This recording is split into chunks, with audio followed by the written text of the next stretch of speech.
Welcome to Shweta's vlog. So ಇವತ್ತು ನಾವು ಬಂದಿದ್ದೀವಿ one of the famous historical place. ತುಂಬಾ ದಿನದಿಂದ ಅನ್ಕೊಂತಾ ಇದ್ವಿ ಬರ್ಬೇಕು ಅಂತ ಇದ್ರು, ಪಕ್ಕಾನೆ ತುಂಬಾ ಸತಿ ಹೋದ್ರು ಬರಕ್ಕಾಗಿರ್ಲಿಲ್ಲ. ಸೊ ಇವತ್ತು ಇಲ್ಲ ಹೋಗ್ಲೇಬೇಕು ಅನ್ಕೊಂಡು ಬಂದಿದೀವಿ. So this is famous Gubbi temple.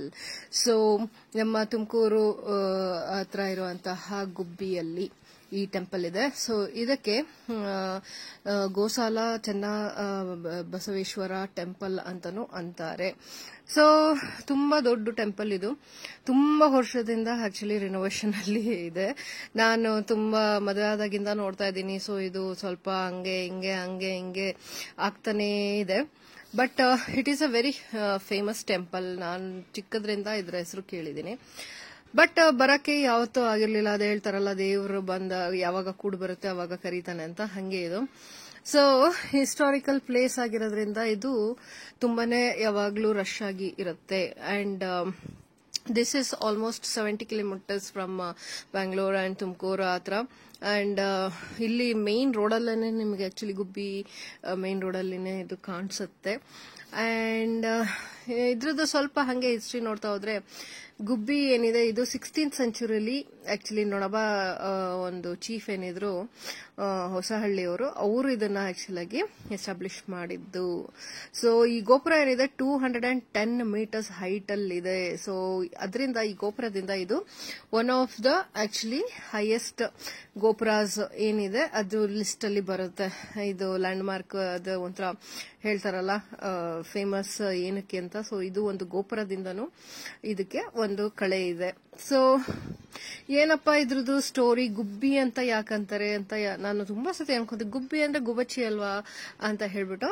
So ಹಂಗೆ ಹಿಸ್ಟರಿ ಇದ್ ಮಾಡ್ತಾ ಇದ್ದಾಗ ಒಂದು ಸ್ಟೋರಿ ಇದರಲ್ಲಿ ಓದ್ದೆ ನಾನು. ಸೊ ಗುಬ್ಬಿ ಅಂತ ಹೆಸರು ಏನಕ್ಕೆ ಬಂತು ಅಂತ ಒಂದು ತುಂಬಾ ಇಂಟ್ರೆಸ್ಟಿಂಗ್ ಸ್ಮಾಲ್ ಸ್ಟೋರಿ ಇದೆ. ಸೊ ಈ ಗುಬ್ಬಿ ಏನಿದೆ, ಗುಬ್ಬಿ 2 ಜೋಡಿ ಗುಬ್ಬಿಗಳು ಯಾವಾಗ್ಲೂ ಈ ಕತೆ ಓದೋ ಟೈಮಲ್ಲಿ, ಅಂದ್ರೆ ಸಾಯಂಕಾಲದ ಹೊತ್ತು ಪ್ರವಚನ ನಡೆಯೋ ಟೈಮಲ್ಲಿ ಡೈಲಿ ಈ 2 ಗುಬ್ಬಿಗಳು ಬಂದು ಗದ್ದೆ ಮಲ್ಲೇಶ್ವರ ಟೆಂಪಲ್ ಅಲ್ಲಿ ಕೂತ್ಕೊಂತಾ ಇದ್ವಂತೆ. ಸೊ ಆ ಇದು ಏನು ಒಂದು ಜೋಡಿ ಇತ್ತು, ಅದು ಡೈಲಿ ಬಂದು ಕೂರ್ತಾ ಇದ್ದಾಗ ಒಂದು ದಿನ ಇದು ಪ್ರವಚನ ಮುಗ್ದಿದ್ದ ತಕ್ಷಣನೇ ಅದೆರಡು ಸತ್ತಿ ಬಿತ್ತಂತೆ. ಸೊ ಅದ್ರದ್ದು ಏನು ಒಂದು ಈ ಡೀಪ್ ಶ್ರದ್ಧಾ ಭಕ್ತಿ ನೋಡಿ ಅದ್ರದ್ದು ಇವತ್ತು ಸಮಾಧಿ ಗದ್ದೆ ಮಲ್ಲೇಶ್ವರ ಟೆಂಪಲ್ ಅಲ್ಲಿ ಇದೆ ಅಂತೆ. ಸೊ ಅದು ಒಂದು ಸ್ಟೋರಿ. ಅದರಿಂದ ಇದಕ್ಕೆ ಗುಬ್ಬಿ ಅಂತ ಒಂದು ಹೆಸರು ಬಂತು. ಸೊ ಇದರ ಫಸ್ಟ್ ಹೆಸರು ಆಕ್ಚುಲಿ ಇದನ್ನ ಬೇರೆ ಹೆಸರಲ್ಲಿ ಕರೀತಿದ್ರು, ಅಮರಕುಂಡ ಅಂತ ಹೇಳ್ಬಿಟ್ಟು ಕರೀತಿದ್ರಂತೆ. ಸೊ ಈ ಗೋಸಾಲ ಚೆನ್ನಬಸವೇಶ್ವರ ಗದ್ದಿಗೆನೂ ಇಲ್ಲೇ ಇರೋದು. ಸೊ ಈಗ ನಾವೇನ್ ನೋಡಿದ್ವಿ ಅದು ಆಕ್ಚುಲಿ ಅವರ ಗದ್ದಿಗೆ. ಸೊ ಅವರು ಇಲ್ಲಿ ಪವಾಡ ಪುರುಷ ಅಂತಾನೆ ಫೇಮಸ್. ಅವರು ಒಂದು 70 ವರ್ಷ ಇರುವಾಗ ಇಲ್ಲಿಗೆ ಬಂದು ನೆಲೆಸಿದ್ರಂತೆ. ಸೊ ಅವರು ತುಂಬಾನೇ ಪವಾಡಗಳು ಮತ್ತೆ ಭಕ್ತಾದಿಗಳಿಗೆ ತುಂಬಾನೇ ಸೇವೆ ಮಾಡಿದ್ರಂತೆ. ಸೊ ಅವರೇ ನಮ್ಮ ಸಿದ್ದಲಿಂಗೇಶ್ವರ ಟೆಂಪಲ್ ಏನಿದೆ, ಆ ಸಿದ್ದಲಿಂಗೇಶ್ವರ ಅವರಿಗೆ ದೀಕ್ಷೆ ಕೊಟ್ಟಿದ್ದು ಸಹ ಅವರೇ. ಸೊ ಅವರ ಅವಶೇಷಗಳು ಇಲ್ಲಿದೆ. ಇದ್ರ ಮೇಲೆ ಅವರ ಸಮಾಧಿ ಮೇಲೆನೆ ಇದನ್ನ ಕಟ್ಟಿರೋದು.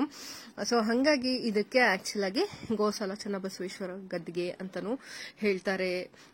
ಸೊ ಅದು ಒಂದು ಮೇನ್ ರೀಸನ್ ಇಲ್ಲಿ. ಸೊ ಎಸ್, ಇನ್ನ ಒಂದು ಏನಪ್ಪಾ ಅಂದ್ರೆ, ಈ ಒಂದು ಬೆಳ್ಳಿದು ಏನೋ ಒಂದು ಬಾಗಿಲು ನೋಡಿದ್ವಿ ಇದು ಗರ್ಭಗುಡಿ ಹತ್ರ, ಅದನ್ನ ನಮ್ಮ ಗುಬ್ಬಿ ವೀರಣ್ಣ ಅವರು ಇದಕ್ಕೆ ಮಾಡಿಸಿ ಕೊಟ್ಟಿರುವಂತದ್ದು. ಸೊ ಅದು ಒಂದು ಪ್ರೈಡ್. ಸೊ ಅದಲ್ದಲೆ ಇನ್ನ ಹೇಳ್ತಾ ಹೋದ್ರೆ ತುಂಬಾ ಇದೆ ಇದ್ರದ್ದು ಮಿಸ್ಟೀರಿಯಸ್ ಥಿಂಗ್ಸ್. ಏನು ಒಂದು ಇದ್ರದ್ದು ಪವಾಡಗಳು ಅದು ಇದು ಅಂತ ತುಂಬಾನೇ ಭಕ್ತಿ ಶ್ರದ್ಧೆಗಳಿಂದ ಜನ ಇಲ್ಲಿ ಬರ್ತಾರೆ.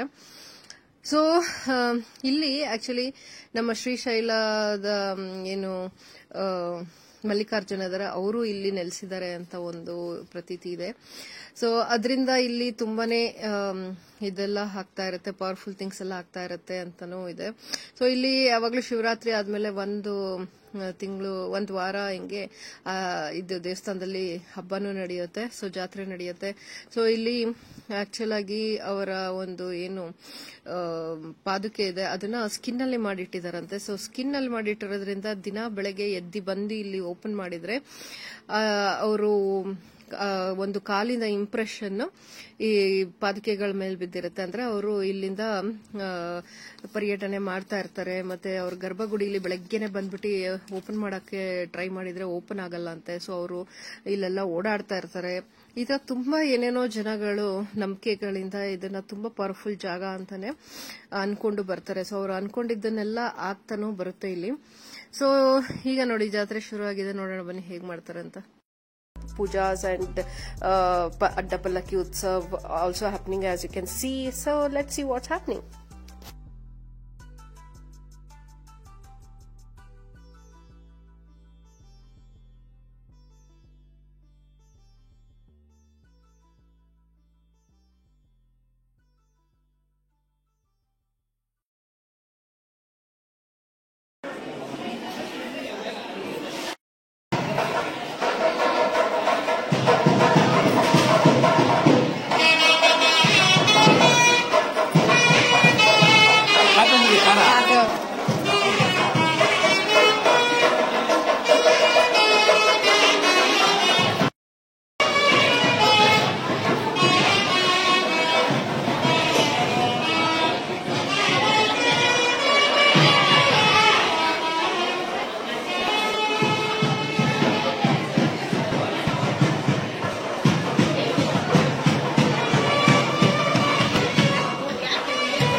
So as you can see, so ನಾನು ಹೇಳ್ದಂಗೆ ಇಲ್ಲಿ ಅಡ್ಡಪಲ್ಲಕ್ಕಿ ಉತ್ಸವ ಮತ್ತೆ ತುಂಬಾ ಬೇರೆ ಬೇರೆ ತರ ಉತ್ಸವಗಳು, ಪೂಜೆಗಳು ಇದನ್ನೆಲ್ಲ ನಡೆಸ್ಕೊಡ್ತಾರೆ. ನೀವೇನಾದ್ರೂ ಅನ್ಕೊಂಡಿದ್ದು ಅದು ಆಯ್ತು ಅಂದ್ರೆ ಅವಾಗ್ಲೂ ಅಷ್ಟೇ ಹರಕೆ ತೀರ್ಸಕ್ಕೆ ಅಂತ ತುಂಬಾ ಜನ ಇಲ್ಲಿ ಬರ್ತಾರೆ.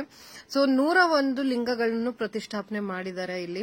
ಸೊ ತುಂಬಾನೇ ಒಳ್ಳೆ ದೇವಸ್ಥಾನ, ನೋಡಕ್ಕೆ ತುಂಬಾ ಹಳೆಯದು, ತುಂಬಾನೇ ಚೆನ್ನಾಗಿದೆ. ಸೊ ನೋಡಿ ಇಲ್ಲಿ ಒಂದು ಕಲ್ಯಾಣಿ ಸಹ ಇದೆ.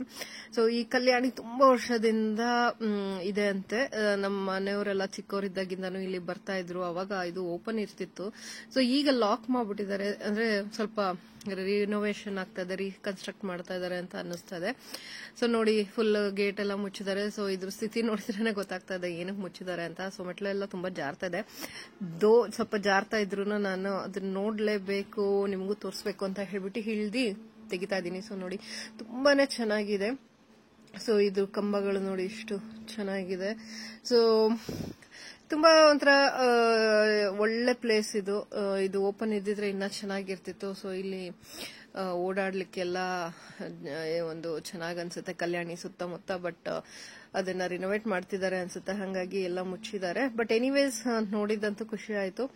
ಸೊ ನೀವೇನಾದ್ರೂ ಒಂದಿನ ಈ ತರ ಒನ್ ಡೇ ಔಟಿಂಗ್ ಈ ತರ ಇದ್ರೆ ನೋಡ್ತಾ ಇದ್ರೆ ದೇವಸ್ಥಾನ ನೋಡ್ಬೇಕು ಅಂತ, ಸೊ ಇದು ತುಂಬಾನೇ ಒಳ್ಳೆ ದೇವಸ್ಥಾನ. ಬಂದು ಒಂದ್ಸತಿ ನೋಡಿ. ಹಂಗೆ ಮಕ್ಕಳಿಗೂ ತೋರ್ಸಕ್ಕೆ ಒಳ್ಳೆ ಜಾಗ, ಓಡಾಡಲಿಕ್ಕೆ ಸುತ್ತನೂ ತುಂಬಾ ದೊಡ್ಡದಾಗಿ ಸ್ಪೇಷಿಯಸ್ ಆಗಿ ಜಾಗ ಇದೆ. ಸೊ ಎಲ್ಲಾದ್ರೂ ಕೂತ್ಕೊಂಡು ಭಕ್ತಿಯಿಂದ ಶ್ರದ್ಧೆಯಿಂದ ಪೂಜೆ ಮಾಡಬಹುದು. ಸೊ ಅದಲ್ದಲ್ಲೇ ಇಲ್ಲಿ ಅವಾಗವಾಗ ಉತ್ಸವಗಳು ನಡೀತಾನೆ ಇರುತ್ತೆ. ಸೊ ಇವತ್ತು ನೋಡಿ ನಾವು ನೋಡ್ದಂಗೆ ಸೊ ಅಡ್ಡಪಲ್ಲಕ್ಕಿ ಉತ್ಸವ ಆಯ್ತು. ಸೊ ಅದರಲ್ಲಿ ಹಾರ ಕೊಟ್ಟಿದ್ನ ನನ್ನ ಮಗ ಇಟ್ಕೊಂಡು ಸುಮ್ನೆ ಏನೋ ಒಂದು ಪೋಸ್ಟ್ ಮಾಡ್ಕೊಂಡು ಈ ತರ ಮಕ್ಕಳು ಎಂಜಾಯ್ ಮಾಡ್ತಾರೆ. ನಾವು ಯಾವಾಗ್ಲೂ ಒಂದೇ ಕಡೆ ಟೌನ್ ಅಲ್ಲೇ ಸುತ್ತಾ ಇದ್ರೆ ಮಕ್ಕಳಿಗೆ ಇದೆಲ್ಲ ಮಿಸ್ ಆಗತ್ತೆ. ಅಂಡ್ ತುಂಬಾನೇ ಇಬ್ರು ಮಕ್ಕಳು ಎಂಜಾಯ್ ಮಾಡ್ತಿದ್ದಾರೆ. ಆಮೇಲೆ ಏನು ಒಂದು ಉತ್ಸವ ನಡೀತಾ ಇತ್ತು, ಈಗ ಅದು ದೇವಸ್ಥಾನದ ಸುತ್ತ ಪ್ರದಕ್ಷಿಣೆ ಹಾಕಕ್ಕೆ ರಥನ ಎಳ್ಕೊಂಡು ಹೋಗ್ತಾ ಇದಾರೆ. ಸೊ ತುಂಬಾ ಒಳ್ಳೆ ಒಳ್ಳೆ ಸೇವೆಗಳಿರುತ್ತೆ, ನೋಡಕ್ಕೂ ತುಂಬಾ ಚೆನ್ನಾಗಿ ಅನಿಸ್ತು. ಬಂದಿದ್ದು ತುಂಬಾ ಖುಷಿ ಆಯ್ತು ನನಗೆ. So thanks for watching.